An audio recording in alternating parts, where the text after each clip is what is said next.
Hey everyone, it's me RJ. I'm going to show you how to change the upper radiator hose. It's pretty self-explanatory and easy. A thermostat, a water pump, and also probably the temperature sensor gauge, which is right by under here where the hose goes in and the water pump thermostat is. So, easiest part. Look at this. You have to use vice grips, channel locks, something nice. Use vice grips. I use them for everything. I love my vice grips. If I could, I would marry them. These are Cobalt. Yeah, they have badass vice grips. And they might hold the camera for me without complaining. Ooh, ooh, burn. And of course, they're not going to work on me today because I said how great they are. And of course.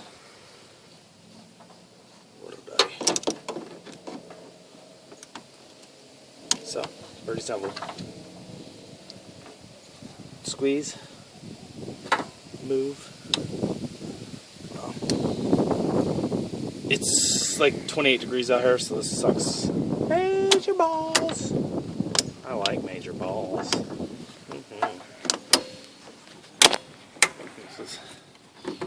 Do that. Tighten a little more. Whoop. Slide. So, I'm going to get this one, pull that off. I'll show you in a few, the next step, alright? Alright everybody, it's me RJ, starting over. As you seen, I did that yesterday. It was like 20 something degrees out there, 18 degrees. I was like, fuck that. Plus my camera holder is a female, my wife, you know. Women don't like to do stuff to help, so y'all know. I'm just preaching to the choir. So here we go. Fun. I'm going to pull off this shroud. Bolts are here. Bolts are here. You pull this little clamp out after you do it. Bolts are here. Bolts are here. Pull all that up out of the way. Work our way into the water pump. Pulling the hose. Moving the alternator. Thermostat. And I'm probably going to get the temperature sensor unit that goes to the dash because mine doesn't show anything. Alright. See you in a few. Alright, everyone, so I had to go inside and get my mask because it's still cold. Okay, so these bolts here that I was showing you, sorry, it's upside down, they're 10 millimeter. That's what you're going to need. On the other side, you can leave the overflow plastic valve on, plastic tank on for the radiator, but the windshield washer fluid one is definitely in your way to get the bolt down at the bottom. And like I said, there's these metal clips. You can leave them on or take them off. Take them off, probably a better idea so you don't knock them around later. I'm being lazy and leaving them on. They're sitting pretty firm. So, that's about it. See you in a few. Show you some more.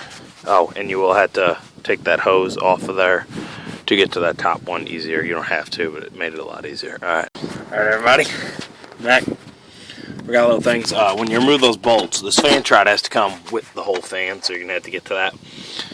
I think it says it's a 36 or 35 millimeter special tool, but I just use a big adjustable crescent wrench. It's right there.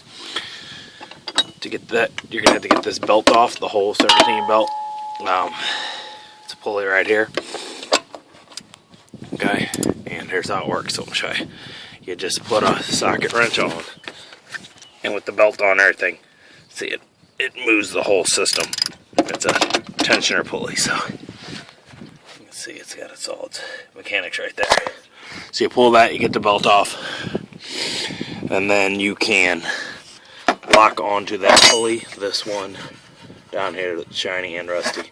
And I'm going to try a wrench. If not, I'm going to shove a bar, pry bar, screwdriver, something down in there to hold it while I unscrew the fan and take the assembly off. Alright? Alright, so here we go. Got it off. I used a channel lock just like that. Squeezed on the side of the pulley like that, but not on this one that I'm showing. Not on the one I'm showing you. But on the one down there, it was very difficult. You pretty much have to manhandle it, lay your head right here as a pillow, and just sit there and fucking mess with it for a while you die, because it really does suck. Now, once you got that, you just pull this housing out. The fan is inside there. should all come up together. I'll turn this off so I can do that. Alright, so it's back. Alright, there we go. Let's see if I can get this so you can see. You can see that? Okay, good. Got it off. There's the pulley. Water pump. We're going to take some bolts off there. This little thing here, the like breather tube. The weep hole is right up there. I can't show it to you right now. That's what goes bad in these, on these Dodges. Repeatedly the weep holes blow out. I don't know if it's the truck or if it's they just manufacture everything in China, whatever. Gotta take off this hose right here, clamp. So I'm gonna take a break for a minute, give me something to drink. I'm still freezing. It's only like 30 degrees out here today, but it's better than yesterday. And I'm gonna show you, you gotta take this alternator off to pull this hose. And then right under there's going to be the thermostat directly under it, and then there's also going to be the pressure, the temperature sensor unit to your dashboard if you need it. So, there one, got in there, got a few more things. I didn't get to show you everything because my stupid phone had too much room. I had to wait for stuff to unload, but this is where the thermostat goes, and that's the outlet cooling thing. And as you can see, it's like rusted and degraded and nasty. Well, look, this is the new one. Look at the difference in the thickness of the metal. That's how much, because it's a cast iron, so it rotted away. Here we go. Quite a few things here. We're going to replace this right here. This is a temperature sending unit. It goes to your gauge, so if your gauge isn't working, so I got to get a little wrench out and unscrew that, and then I'll put this new one on, and I'll show you here's how you open it. Look, if you can see, there's little clamps.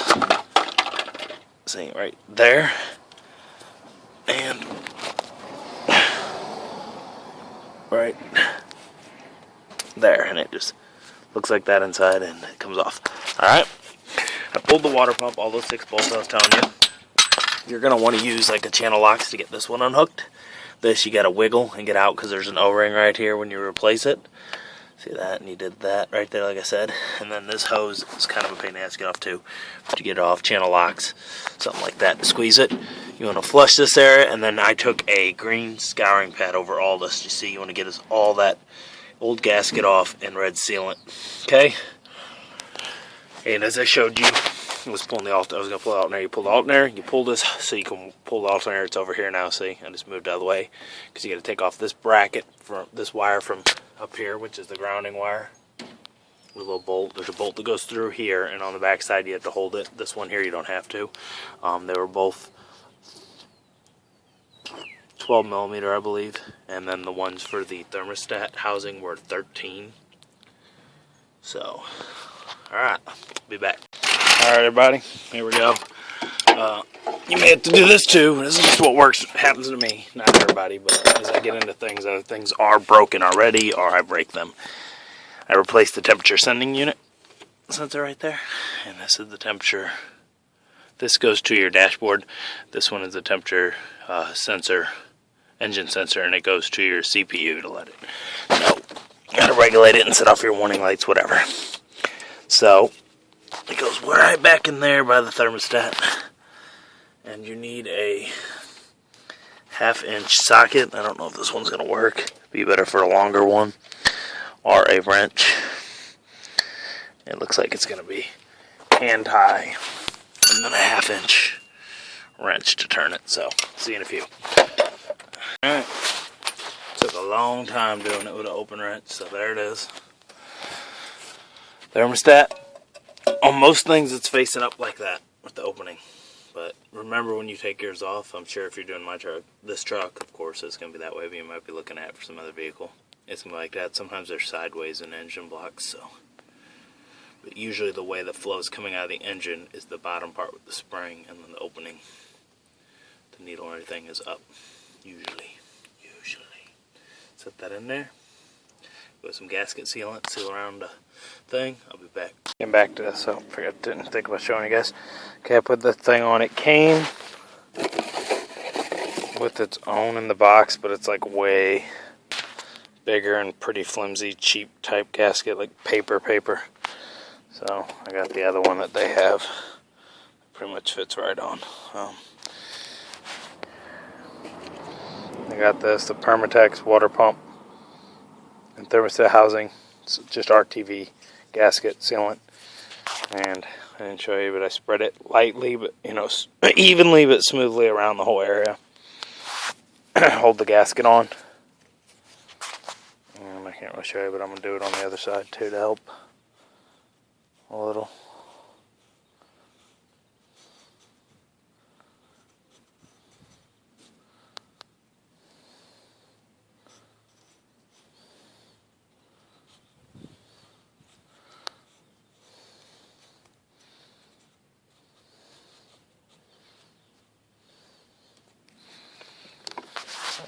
Pretty evenly. Hold on. But I don't know why I left the camera running the whole time. Pretty evenly, but thin. So I can put it on there. Alright, everybody. So I'd sit up here in the car. I had to take this back out. I know so I was going to install it. Dummy oh me. Wasn't thinking. Just wanted to help you so you don't do it too. This sensor needs to be plugged back in.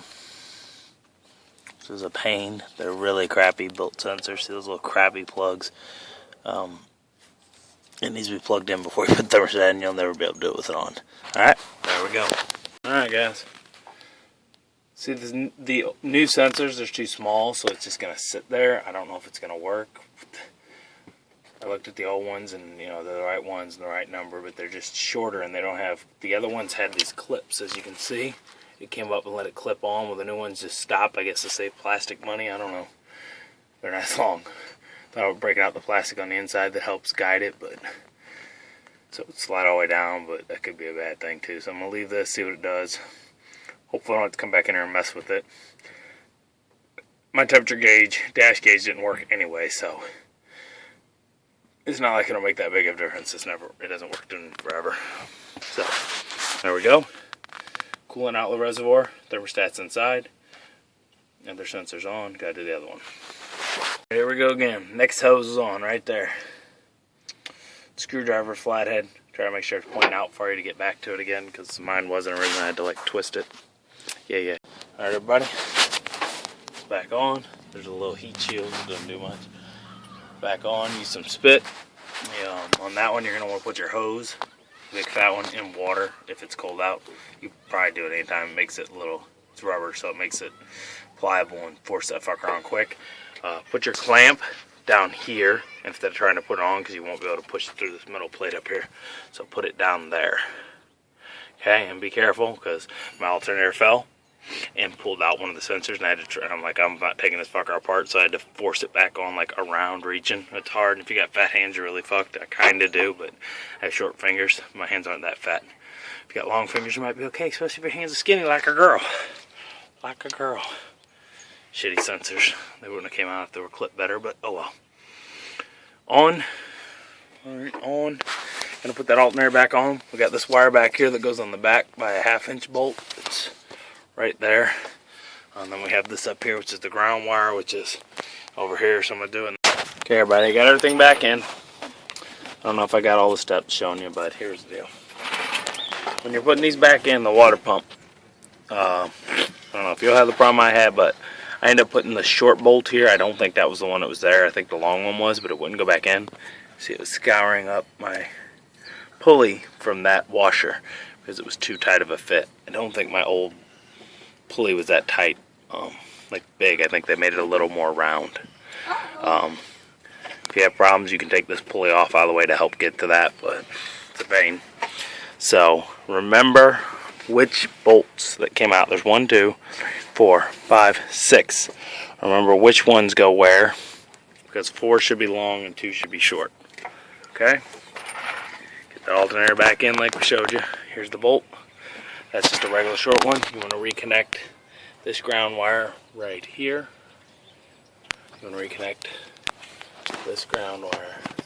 It's back there. It's got a little nut that goes on over it and slides in like a 1/2 inch, I think. And of course, make sure you put your oil dipstick back on. This one here is a long threaded bolt with a nut back there, a flange head nut. See it? So you gotta hold that while you tighten this one. Good. We're gonna put the belt back on. Well, I'm gonna do that last. just so I don't accidentally hit it with the fan and nick it. I got bad luck, so that's just how things happen with me. So everything's back on, clamp on. This is going to give you a lot of trouble. What you do is, this hose back here is wire bolting it in. You want to kind of rest it on the lip and then tighten these two up, and they kind of help push it in, and then it'll force down, and then you take like a flathead screwdriver up here on top of the hose and pry down, and it'll slowly go on. But you got to be gentle so you don't pierce the hose. And just push it on.